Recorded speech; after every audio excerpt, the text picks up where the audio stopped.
2024-25 അധ്യയന വർഷത്തേക്കുള്ള അഡ്മിഷൻ ആരംഭിച്ചിരിക്കുന്നു. മികവിന്റെ പാതയിലൂടെ നവതിയും പിന്നിട്ട AUPS മണ്ണേങ്കോട്.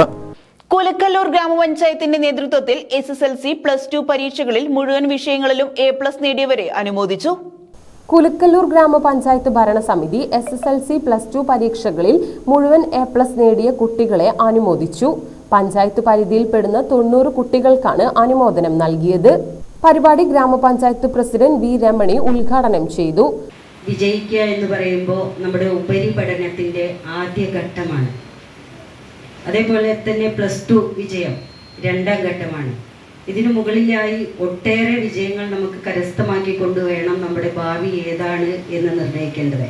അതൊക്കെ തന്നെ സജിത്ത് മാഷ് ഇവിടെ വളരെ വിശദമായി നല്ലൊരു നിങ്ങളുടെ കരിയറിനെ കുറിച്ചുള്ള ഒരു ക്ലാസ് ഇവിടെ നല്ല രൂപത്തിൽ തരും.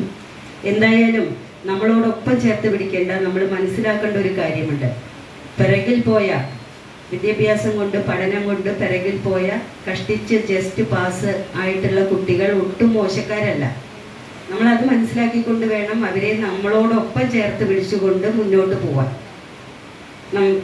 ഒരുപാട് കഴിവുകളുള്ള ഒട്ടനവധി കുട്ടികളുണ്ട്. കാരണം ചിലർക്ക് പഠനത്തിലായിരിക്കും മികച്ച പ്രവർത്തനം അല്ലെങ്കിൽ മാതൃകാപരമായ കഴിവ് തെളിയിക്കാൻ കഴിയുക എന്നുണ്ടെങ്കിൽ മറ്റു പഠനത്തിൽ പിറകിൽ പോയ കുട്ടികൾക്ക് മറ്റു പല ആക്ടിവിറ്റീസിലും അവർ മുൻപന്തിയിൽ നിൽക്കുന്ന ആളുകളാവും. അപ്പം നമ്മൾ തോറ്റ കുട്ടിയാണെങ്കിൽ പോലും അവരുടെ കഴിവ് എന്താണെന്ന് മനസ്സിലാക്കിക്കൊണ്ട് അധ്യാപകർക്കൊക്കെ അത് കൃത്യമായിട്ട് അറിയാം. അതുകൊണ്ട് തന്നെ ഏറ്റവും പിറകിൽ പോയ കുട്ടികളെ ഒരിക്കലും അവർ മാറ്റി നിർത്തില്ല. വൈസ് പ്രസിഡന്റ് TK ഇസഹാക്ക് അധ്യക്ഷത വഹിച്ചു.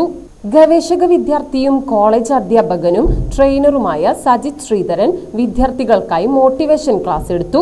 ക്ഷേമകാര്യ ചെയർമാൻ ശ്രീകുമാരൻ, ആരോഗ്യ വിദ്യാഭ്യാസ സ്റ്റാൻഡിംഗ് കമ്മിറ്റി ചെയർപേഴ്സൺ ഖദീജ, മറ്റു ജനപ്രതിനിധികൾ, Chundampatta high school HM Narendran master, Vallappuzha school അധ്യാപകൻ ദേവദാസ് മാസ്റ്റർ എന്നിവർ ചടങ്ങിൽ പങ്കെടുത്തു.